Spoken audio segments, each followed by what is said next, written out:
अस्सलाम वालेकुम, welcome to the channel. इस वीडियो में हम एक्सरसाइज नंबर 1.1 को सॉल्व करेंगे। अगर आपने मेरा चैनल सब्सक्राइब नहीं किया तो काइंडली सब्सक्राइब कर लें।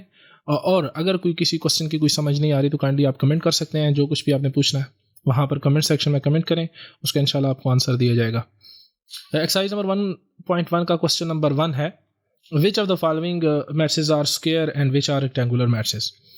हमें यहाँ पर कुछ मैट्रिक्स दिए गए हैं और पूछ ये रहे हैं कि आप बताएं इनमें से कौन सा मैट्रिक्स जो है वो स्क्वायर है और कौन सा मैट्रिक्स रेक्टेंगुलर है। तो सबसे पहले यहाँ पर देखें, जो मैट्रिक्स है रेक्टेंगुलर मैट्रिक्स वो है जिसमें different number of rose and columns हों, नंबर ऑफ रोज और नंबर ऑफ कॉलम्स इक्वल ना हो। और वो मैट्रिक्स स्क्वायर है जिस मैट्रिक्स में number of rose and number of columns equal है। अब यहाँ पर पहला क्वेश्चन ये है, पहली जो है वो ये है कि A इज इक्वल टू, एक मैट्रिक्स है A जिसके एलिमेंट्स हैं 2 3 0 5। अब यहाँ पर नंबर ऑफ रोज कितनी है? 2। नंबर ऑफ रोज ये मेरे पास पहली रो है, ये मेरे पास दूसरी रो है, ये मेरे पास पहला कॉलम है, ये मेरे पास दूसरा कॉलम है। तो नंबर ऑफ रोज भी यहाँ पर 2 है और नंबर ऑफ कॉलम भी यहाँ पर 2 है। चूँकि नंबर ऑफ रोज और नंबर ऑफ कॉलम्स दोनों के यहाँ पर इक्वल हैं तो मैं ये कहूँगा कि A is a square matrix. Similarly मेरे पास एक मैट्रिक्स B यहाँ पर दिया गया है। अब इसमें ये जो है ये पहली रो 1 है और ये जो है ये रो 2 है। ये C1 है, ये C2 है, ये C3 है। अब यहाँ पर क्लियरली 2 रोज हैं और 3 कॉलम्स हैं। यहाँ पर नंबर ऑफ रोज 2 हैं, नंबर ऑफ कॉलम्स 3 हैं, दोनों की तादाद बराबर नहीं है तो मैं कहूँगा B is a rectangular matrix. यहाँ पर B रेक्टेंगुलर मैट्रिक्स हो जाएगा। तीसरी जो है यहाँ पर एक C मैट्रिक्स दिया गया है। अब क्लियरली यहाँ पर नज़र आ रहा है यहाँ पर नंबर ऑफ रोज भी 3 हैं और नंबर ऑफ कॉलम्स भी 3 हैं, तो C हमारे पास स्क्वायर मैट्रिक्स हो जाएगा। और डी मैट्रिक्स को देखें तो यहाँ पर एक ही एलिमेंट है इसके अंदर -5, तो ये मेरे पास रो 1 बन जाएगी और ये मेरे पास कॉलम 1 बन जाएगा। तो यहाँ पर कॉलम्स और रोज की तादाद बराबर है तो मैं ये कहूँगा कि D is also a square matrix. पांचवी चीज यहाँ पर दी गई है, एक मैट्रिक्स है E जिसमें सिर्फ एक ही रो है -3 और 4। ये मेरे पास सिर्फ एक ही रो है, रो 1 है -3 एंड 4। और नंबर ऑफ कॉलम्स यहाँ ये मेरे पास कॉलम 1 है और ये मेरे पास कॉलम 2 है और यहाँ पर कॉलम्स की तादाद 2 है। तो मैं ये क्लियरली नज़र आ रहा है कि number of rows is not equal to number of columns, number of rows is not equal to number of columns. ये 1 है और ये 2 है, तो clearly E is a rectangular matrix. एक मैट्रिक्स F दिया हुआ है, यहाँ पर नंबर ऑफ रोज 2 हैं, ये रो 1 है और ये रो 2 है और यहाँ पर सिर्फ एक ही कॉलम है। नंबर ऑफ रोज और नंबर ऑफ कॉलम्स की तादाद बराबर नहीं है, दोनों की तादाद यहाँ पर बराबर नहीं है, तो मैं ये कहूँगा कि F is a rectangular matrix. Question number 2 है, कहता है list the order of the following matrix. अब किसी भी मैट्रिक्स का जो ऑर्डर है उसको लिखते ऐसे हैं, तो कोई भी मैट्रिक्स है, सपोज करें एक मैट्रिक्स A है तो उसका जो ऑर्डर होगा वो लिखा जाएगा number of rose by number of columns. पहले नंबर ऑफ रोज आएंगे, फिर नंबर ऑफ कॉलम्स आएंगे और दरमियान में एक मल्टीप्लाई का साइन आएगा और इसको हम पढ़ेंगे बाय। अब ये मेरे पास एक मैट्रिक्स A है। अब यहाँ पर अगर देखा जाए तो इसमें 2 रोज हैं, पहली रो है 1 2 -1, 1 2 -1 और दूसरी रो है 3 4 2। सिमिलरली यहाँ पर नंबर ऑफ कॉलम्स 3 है, ये पहला कॉलम है, ये दूसरा कॉलम है और ये तीसरा कॉलम है। तो नंबर ऑफ रोज यहाँ पर 2 है, नंबर ऑफ कॉलम्स 3 है, तो ऑर्डर ऑफ A क्या हो जाएगा? Number of rose by number of columns. अब इसमें 2 रोज हैं और 3 कॉलम्स है, तो रोज की जगह पर रोज की तादाद और कॉलम्स की जगह पर कॉलम्स की तादाद लिखेंगे तो ऑर्डर ऑफ A आ जाएगा। सिमिलरली इसमें दूसरा क्वेश्चन ये है, दूसरी जो ये है कि B एक मैट्रिक्स दिया गया है जिसके अंदर सिर्फ एक रो है और एक ही कॉलम है और ऑर्डर ऑफ B क्या हो जाएगा? Number of rose by number of columns और इसका ऑर्डर 1/1 हो जाएगा। C एक मैट्रिक्स दिया गया है तीसरी जुज में। अब इसके अंदर 2 रोज हैं और 3 कॉलम्स हैं, तो इसका ऑर्डर हो जाएगा number of rose by number of columns. अब रोज की जगह पर 2 लिख देंगे और कॉलम्स की जगह पर 3 लिख देंगे, तो मेरे पास इसका ऑर्डर हो जाएगा 2/3। D एक मैट्रिक्स दिया गया है, इसके अंदर 3 रोज हैं, 2 1 पहली रो है, 3 2 दूसरी रो है और 4 -1 तीसरी रो है और ये पहला कॉलम है और ये दूसरा कॉलम है, तो इसका ऑर्डर हो जाएगा 3/2। जो नंबर 5 है, एक ई मैट्रिक्स दिया गया है, कहता है इसका ऑर्डर बताएं। तो अब इसमें एक ही रो है और 2 कॉलम्स है, इसका ऑर्डर हो जाएगा number of rose by number of columns, तो इसका ऑर्डर बन जाएगा 1/2। छठी चीज है एफ मैट्रिक्स दिया गया है। अब क्लियरली यहाँ पर 3 रोज हैं और 3 कॉलम्स हैं और इसका ऑर्डर क्या हो जाएगा 3/3। स्क्वायर मैट्रिक्स है ये 3/3। क्वेश्चन नंबर 3 है, कहता है if A is a matrix having 4 rows and 3 columns give the following elements. हमने फॉलोइंग एलिमेंट्स बताने हैं। उसने यहाँ पर कुछ एलिमेंट्स पूछे हैं कि A12 क्या है। जो AIJ कोई भी एलिमेंट्स AIJ वो एलिमेंट्स होता है, जो I है ये बताएगा कौन सी रो है और J बताएगा कौन सा कॉलम है। उस रो में और उस कॉलम में जो एलिमेंट लिखा होगा वो हमारे पास डिजायर्ड रिजल्ट हो जाएगा। फॉर एग्जांपल A12 पूछ रहा है, A12 तो ये हमारे पास पहली रो है और ये मेरे पास दूसरा कॉलम है, तो मैं पहली रो में जाऊंगा और दूसरे कॉलम पे जाऊंगा, तो जो एलिमेंट मीट कर रहा है वो मेरे पास इसका आंसर बन जाएगा। तो A12 मेरे पास यहाँ पर 2 बन जाएगा। सिमिलरली A23 ये मेरे पास 2 है, दूसरी रो को देखेंगे, ये मेरे पास 3 है, तीसरा कॉलम देखेंगे तो कहाँ पर मीट कर रहे हैं 0 पर, तो A23 मेरे पास 0 हो जाएगा। सिमिलरली यहाँ पर I जो है वो रो को देखेंगे, तीसरी रो है और दूसरा कॉलम है, तो ये मेरे पास 1 के ऊपर मीट कर रहे हैं, तो मेरे पास यहाँ पर A32 बन जाएगा 1 के। सिमिलरली A13 का बताना है, पहली रो है और तीसरा कॉलम है -4, इसका आंसर आ जाएगा। और A33 के बारे में बताना है कि तीसरी रो है और तीसरा कॉलम है और ये 5 के ऊपर मीट कर रहे हैं, तो A33 आपके पास कौन सा एलिमेंट आ जाएगा 4। अब क्वेश्चन नंबर 4 है, which of the following matrices are equal. यहाँ पर A B C और D मैट्रिक्स दिए गए हैं, कहता है कि बताएं कौन से मैट्रिक्स यहाँ पर एक दूसरे के साथ इक्वल हैं। अब 2 मैट्रिक्स उस वक्त इक्वल होंगे जिस वक्त पहली बात उनका ऑर्डर और दूसरी बात उनके एलिमेंट्स क्या हो, सेम हो। ऑर्डर और एलिमेंट सेम हो, ऑर्डर और यहाँ पर उनके एलिमेंट सेम हो। तो पहले कंपेयर करते हैं A को B के साथ, देखते हैं क्या A और B इक्वल हैं या नहीं। सबसे पहले ऑर्डर ऑफ A 2/2 है, ऑर्डर ऑफ B भी 2/2 है। अब हमने कहा है कि उनके सारे एलिमेंट्स बराबर होने चाहिए। अब ये 2 है और ये 2 है, ये दोनों तो आपस में इक्वल हो गए हैं। सिमिलरली ये 5 है और ये 5 है, ये भी आपस में इक्वल हो गए हैं। लेकिन ये देखें ये 1 है और यहाँ पर लिखा हुआ है 4, इसका मतलब है A21 बराबर नहीं है B21 के। तो मैं ये कह दूंगा कि इसमें एक एलिमेंट बराबर नहीं है आपस में, तो ये मैट्रिक्स कैसे इक्वल हो सकते हैं। हमने कहा है कि corresponding every elements are same, तो A is not equal to B। अब A को C के साथ कंपेयर करते हैं। A का ऑर्डर भी 2/2 है, B का ऑर्डर भी 2/2 है और इसके एलिमेंट्स को देखते हैं तो ये 2 है, ये मेरे पास 1 + 1 इज 2, 5, 3 + 2 इज 5, ये 1 है और ये 4 है। हाँ ये भी एलिमेंट्स, यहाँ पर ये एलिमेंट्स बराबर नहीं है। कौन कौन से element, A21 is not equal to C21। तो जब एक भी एलिमेंट बराबर ना हुआ तो इसका मतलब है कि सेकंड वाली जो कंडीशन है वो फेल कर गई है, तो मैं ये कहूंगा कि A is not equal to C। अब A को D के साथ कंपेयर करते हैं। A का ऑर्डर भी 2/2 है, D का ऑर्डर भी 2/2 है और यहाँ पर every element of both matrices are same. क्यों, ये 2 है, ये भी 2 है, ये 5 है, ये भी 5 लिखा हुआ है, ये 1 है, यहाँ पर ये वाला एलिमेंट भी 1 है, यहाँ पर A22 3 है और D22 भी 3 है। दोनों कंडीशंस ओके हो गई हैं, तो मैं ये कहूँगा कि A is equal to D।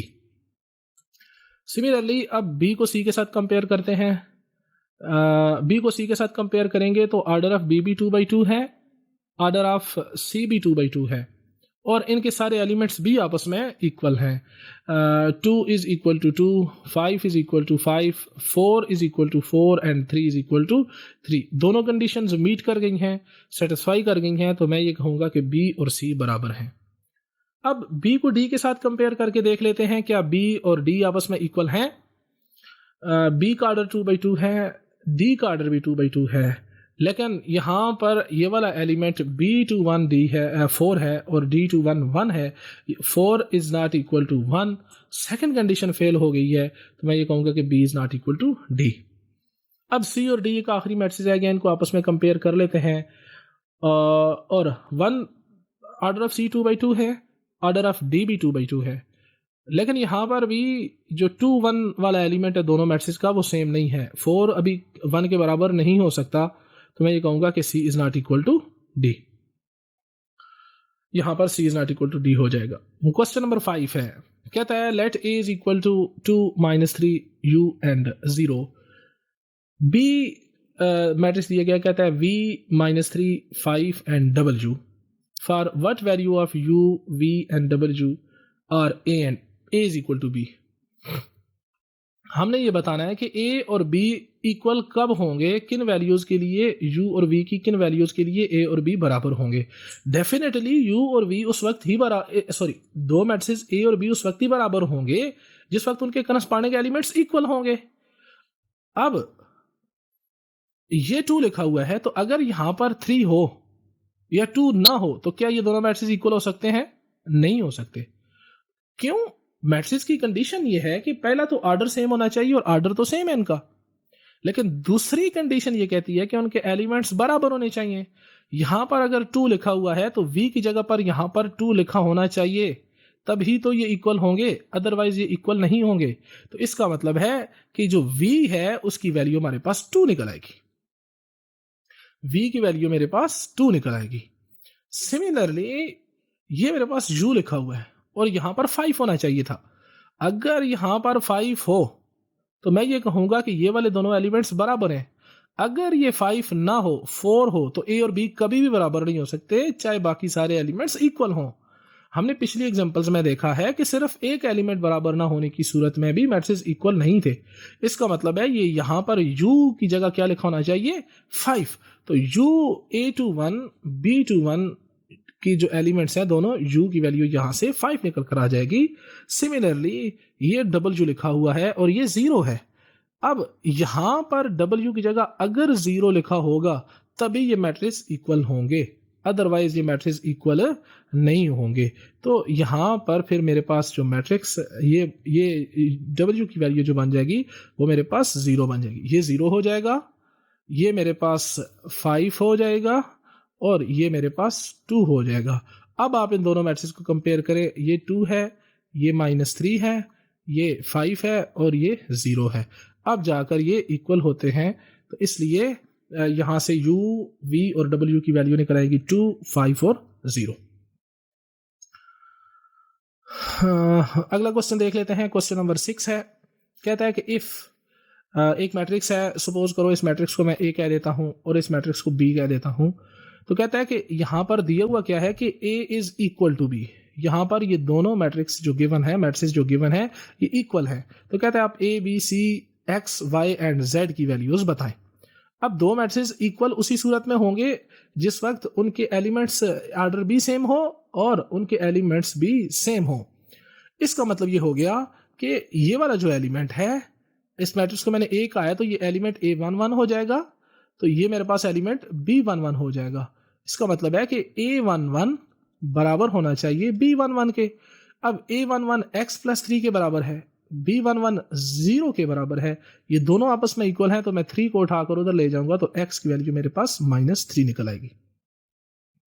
Similarly अगर मैं बात करूं इस एलिमेंट की, ये जो दूसरा एलिमेंट है ये मेरे पास है a12 और ये मेरे पास एलिमेंट है b12 और a12 को भी बराबर होना चाहिए b12 के साथ। a12 z+4 के बराबर है, b12 6 के बराबर है। अब इस 4 को मैं इधर लेकर जाऊंगा तो 6 - 4 हो जाएगा, 6 - 4 हो जाएगा, तो यहां मेरे पास 2 निकल कर आ जाएगा, +2 मेरे पास यहां से आंसर आ जाएगा, ये +2 है। सिमिलरली आगे देखते हैं, ये एलिमेंट और ये वाला एलिमेंट आपस में बराबर होने चाहिए। इस एलिमेंट का नाम है a13, इस एलिमेंट का नाम है b13। चलिए मुझे इसको ज़रा साफ कर लेने दें ताकि पता हो कि हम कौन से स्टेप में कौन सा कहाँ पर क्या कर रहे हैं।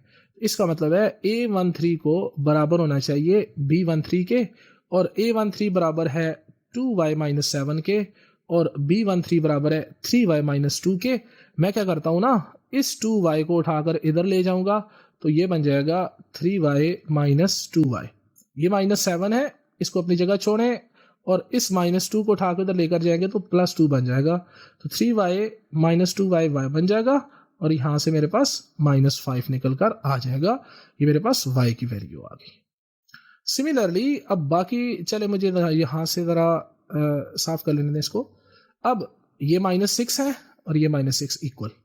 अगला मैट्रिक्स है, अगला एलिमेंट है a-1 और ये -3 है। इस एलिमेंट की लोकेशन है a22, इसकी लोकेशन है b22। अब a22 और b22 को भी क्या होना चाहिए, बराबर होना चाहिए। और a22 है -1, b2 है -3, तो जब इसको उठाकर उधर लेकर जाएंगे तो ये हो जाएगा जी -3 + 1 और -3 + 1 किसके बराबर होता है, -2 के। सो a की वैल्यू मेरे पास निकल कर आ जाएगी -2। सिमिलरली अगले एलिमेंट्स को देखते हैं। अगला एलिमेंट ये कहता है कि ये वाला एलिमेंट 0 है और ये वाला एलिमेंट 2c + 2 है। इस एलिमेंट की लोकेशन है a23, इस एलिमेंट की लोकेशन है b23। तो a23 को बराबर होना चाहिए b23 के। इसका मतलब है a23 0 है और b23 2c + 2 है। और अब ये दोनों इक्वल हैं, इस 2 को उठाकर मैं उधर लेकर जाऊंगा तो ये हो जाएगा 2c = -2। दोनों तरफ 2 से मैं डिवाइड करूंगा, 2 1s are 2 कैंसल, तो यहां पर से c की वैल्यू निकल आएगी -1। c की वैल्यू मेरे पास -1 निकल आएगी। सिमिलरली ये है b-3 और ये है 2b + 4। ये इस एलिमेंट की लोकेशन है a31, इस एलिमेंट की लोकेशन है b31। तो a31 को बराबर होना चाहिए b31 के। तो a31 है b-3 के, b31 है 2b + 4 के। अब इनको जरा सॉल्व करते हैं। 2b + 4 = b-3। b-3 को उठा के इधर ले आएंगे, ये हो जाएगा जी 2b - b। ये -3 था, 4 को उठा के उधर लेकर जाएंगे, इधर प्लस है तो उधर माइनस हो जाएगा। उधर प्लस है तो यहां पर क्या हो जाएगा, माइनस। अच्छा, यहां पर से ना -7 निकल कर आ जाएगा, -7 निकल कर आ जाएगा, -7। तो इसलिए इस यहां पर हमने सारे एलिमेंट्स की को हमने सॉल्व कर लिया है। A B C X Y और जेड की वैल्यू भी हमने फाइंड कर ली है। तो यहाँ तक क्वेश्चन नंबर 6 हमने सॉल्व कर लिया है। चलिए यहाँ क्वेश्चन नंबर 7 को देखते हैं। क्वेश्चन नंबर 7 में कहता है सॉल्व, लेफ्ट हैंड साइड पर भी एक मैट्रिक्स दिया हुआ है और राइट हैंड साइड पर भी एक मैट्रिक्स दिया हुआ है और ये दोनों मैट्रिक्स इक्वल दिए हुए हैं। कहता है for what value of A B C and D. कहता है A B C and D की किन वैल्यूज के लिए ये दोनों मैट्रिक्स इक्वल हैं। मतलब ये है ना कि हमने यहाँ पर ए बी सी और डी की वैल्यूज बतानी है। अब चूंकि ये दो मैट्रिक्स इक्वल हैं, इसका मतलब है कि इनके करस्पॉन्डिंग एलिमेंट्स इक्वल हैं। तो मैं इनकी करस्पॉन्डिंग एलिमेंट्स को बारी बारी इक्वल लेता हूँ। तो ये जो a + b है ये -1 के बराबर हो जाएगा, b + 2c है ये 4 के बराबर हो जाएगा, 2c + d 8 के बराबर हो जाएगा और 2a - d यहाँ पर 0 के बराबर हो जाएगा। तो यहाँ पर देखने से पता चल रहा है कि मेरे पास 4 इक्वेशंस बन जाएंगी। जब मैं a + b को -1 के बराबर लूंगा तो ये मेरे पास इक्वेशन नंबर स्टार बन जाएगी। मैं यहाँ पर स्टार दे रहा हूँ, आप इन्हें 1 2 3 4 भी कर सकेंगे। b + 2c को 4 के बराबर लेंगे, इक्वेशन नंबर डबल स्टार बन जाएगी। 2c + d को मैं 8 के बराबर ले लूंगा, इक्वेशन से मैं 3 स्टार कह देता हूँ। 2a - d 0 के बराबर हो जाएगा, इस इक्वेशन का नाम मैंने 4 स्टार रख दिया है। अब हमने ये करना है कि हम इन 4 इक्वेशंस को ऐसे सॉल्व करेंगे कि मेरे पास a b c and d की वैल्यूज आ जाए। अगर थोड़ी देर के लिए अगर हम इस इक्वेशन को भूल जाएं और सिर्फ पहली और दूसरी इक्वेशन को देख लें, अगर यहाँ पर a होता और यहाँ पर लेट्स से 2b होता तो मैं इन इक्वेशंस को दोनों को आपस में सॉल्व करके डायरेक्ट a और b की वैल्यू फाइंड कर सकता था। क्यों? मैं ये कर सकता था कि स्टार और डबल स्टार को माइनस करता ना तो a से कट जाता, मेरे पास इक्वेशन बच जाती b - 2b = कुछ इस तरह बच जाता। तो यहाँ से मेरे पास b की वैल्यू निकल आती। लेकिन अब यहाँ पर ये केस नहीं है, यहाँ पर यह है कि एक इक्वेशन ए बी में है और दूसरी इक्वेशन बी सी में है। अब अगर इसमें से बी कट भी जाता है ना तो जो नई इक्वेशन बनकर आएगी वो ए और सी में होगी। तो हम करेंगे ऐसे कि ये जो दो इक्वेशंस ये हैं और नीचे वाली दो इक्वेशंस 3 स्टार और 4 स्टार्स, अब हम इनको ना ऐसे पेयर्स बनाएंगे कि जो इनको ऐड करें या सब्ट्रैक्ट करें तो जो इक्वेशंस नहीं बने, जो दो इक्वेशंस बनेंगी, वो मेरे पास सेम वेरिएबल्स में रहनी चाहिए, ए बी या सी डी में रहनी चाहिए ना। तो मैं यहाँ स्टार और डबल स्टार को अगर मैं कंबाइन करता हूँ, तो आप देख लें, अगर मैं इनको सब्ट्रैक्ट करता हूँ तो यहाँ ए, ये बी बी बी से कटा, मेरे पास इक्वेशन ए और सी में बच जाएगी।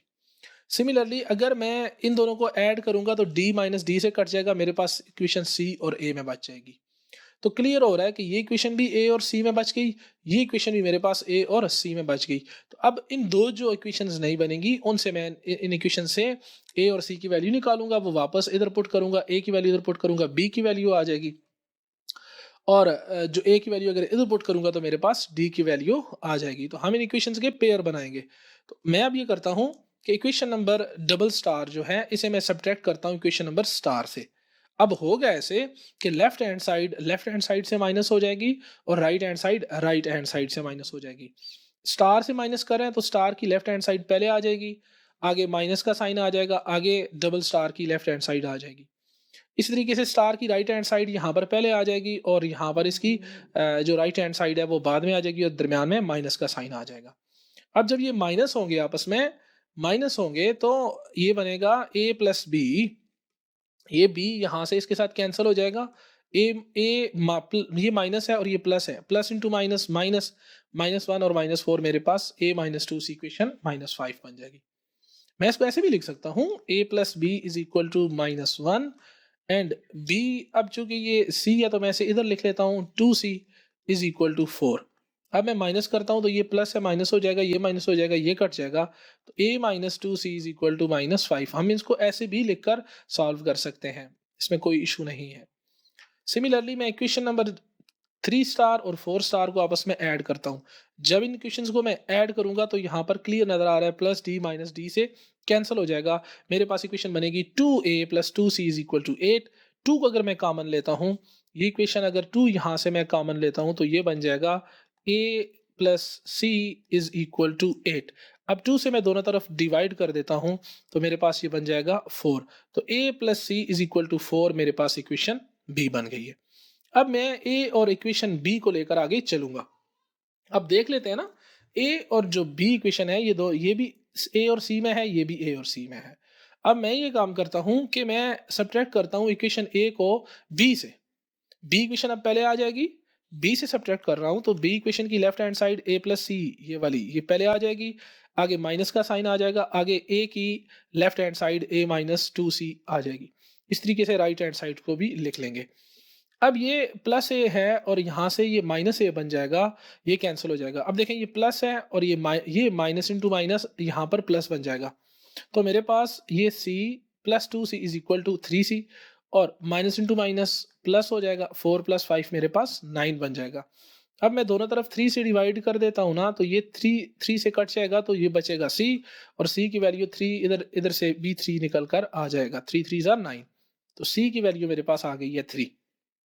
अब c की वैल्यू को अगर मैं इधर पुट करता हूँ इक्वेशन नंबर a में, तो मेरे पास a की वैल्यू निकल कर आ रही है। c की वैल्यू को अगर मैं इक्वेशन नंबर b में पुट करता हूँ तब भी मेरे पास a की वैल्यू निकल कर आ गई है। अब वहां पर हम पुट करेंगे ना जहां पर हमें काम थोड़ा करना पड़े, वर्क थोड़ा करना पड़े। फॉर एग्जाम्पल मैं c की वैल्यू को यहाँ पुट करता हूँ तो 3, ये हो जाएगा 3 2 6। जब उठा के इधर लेकर जाएंगे, ये -6 है और इधर +6 हो जाएगा, तो c की वैल्यू यहाँ से भी निकल आएगी। सिमिलरली अगर मैं c की वैल्यू को यहाँ पुट करता हूँ, ये हो जाएगा 3। अब जब उधर जाएगा तो ये +3 है, तो उधर जाकर क्या हो जाएगा -3। तो मेरे पास ए इक्वेशन को अगर बी में पुट करता हूँ तो इक्वेशन बी कहती है a plus C is equal to 4। यहाँ पर मैंने 3 पुट कर दिया, इसको उठा के उधर लेकर चला जाऊंगा तो मेरे पास बन जाएगा a इज इक्वल टू 4 -3, तो a की वैल्यू मेरे पास 1 निकल आई। अब यहाँ पर मेरे पास दो वैल्यूज निकल आई हैं, c की वैल्यू भी निकल आई है और a की वैल्यू भी मेरे पास निकल आई है। अब मैं ये करता हूँ कि वैल्यू जो है, अब मुझे ये देखें ना, ए बी और सी की वैल्यू चाहिए थी। अब ये मेरे पास, यहाँ से मेरे पास ए की वैल्यू निकल आई है और ये मेरे पास सी की वैल्यू निकल आई है। अगर ए की वैल्यू को मैं यहाँ पुट करता हूँ तो मेरे पास बी की वैल्यू निकल आएगी, और ए की वैल्यू को अगर मैं यहाँ पुट करता हूँ तो मेरे पास डी की वैल्यू निकल आएगी। या सी की वैल्यू को अगर मैं यहाँ पुट करता हूँ तो मेरे पास डी की वैल्यू निकल आएगी, और अगर डी की वैल्यू यहाँ पर पुट करता हूँ तो ए तो ऑलरेडी निकला हुआ है। तो अब ये हमदा क्या है कि हम कौन सी वैल्यू को किधर यूज़ कर रहे हैं। हमारे पास बेसिक ए और सी की वैल्यूज़ निकल कर आ गई हैं। अब मैंने इक्वेशन नंबर स्टार जो थी उसमें ए की वैल्यू पुट करूंगा तो a plus B is equal to -1 है।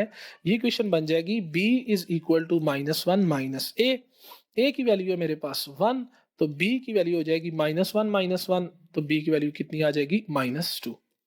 सिमिलरली अब a की वैल्यू को मैं इक्वेशन नंबर 4 स्टार में पुट करूंगा जो कहती है कि 2a माइनस डी, तो 2a माइनस डी, तो यहाँ पर a की वैल्यू जिस वक्त मैं 1 पुट करूंगा ये हो जाएगा 2 इंटू 1। इस d को उठाकर मैं उधर लेकर जाता हूं तो ये प्लस डी हो जाएगा, तो d की वैल्यू मेरे पास निकल कर आ गई है 2। तो यहाँ से हमने a b c and d की वैल्यूज को मालूम कर लिया। a की वैल्यू 1, b की वैल्यू -2, ये a की वैल्यू है, ये b की वैल्यू है, ये c की वैल्यू है और ये d की वैल्यू है। अब हम इनको चेक भी कर सकते हैं। For example a plus B करते हैं। a प्लस बी का जवाब क्या आना चाहिए? -1। a की जगह पर मैंने 1 रखा, b की जगह पर उसकी वैल्यू -2 है। इन दोनों को जब मैं सॉल्व किया 1 प्लस इंटू माइनस माइनस 1 -2 कितना निकल कर आ गया? -1, और ये दोनों आपस में इक्वल हो गए। अगर मैं यहाँ पर इसको चेक करना चाहूँ तो लिखा हुआ है 2c plus D is equal to 8। 2 into C की वैल्यू है मेरे पास 3 प्लस डी की वैल्यू है मेरे पास 8। 3 2s are 6 plus 2 is equal to 8। दोनों को सॉल्व किया तो left hand side right hand side की इक्वल हो गई। इसका मतलब है कि मेरे पास ए की ये जो वैल्यूज आई हैं 1 -1 ये इस सेट की इक्वल है। तो यहाँ पर आपकी एक्सरसाइज नंबर 1.1 कंप्लीट हो चुकी है। आई होप सो कि आपको ये समझ आई होगी। जहाँ पर से भी कुछ भी समझ नहीं आई तो काइंडली आप कमेंट कर सकते हैं, पूछ सकते हैं। इंशाल्लाह आपको उसका आंसर दिया जाएगा। अस्सलाम वालेकुम।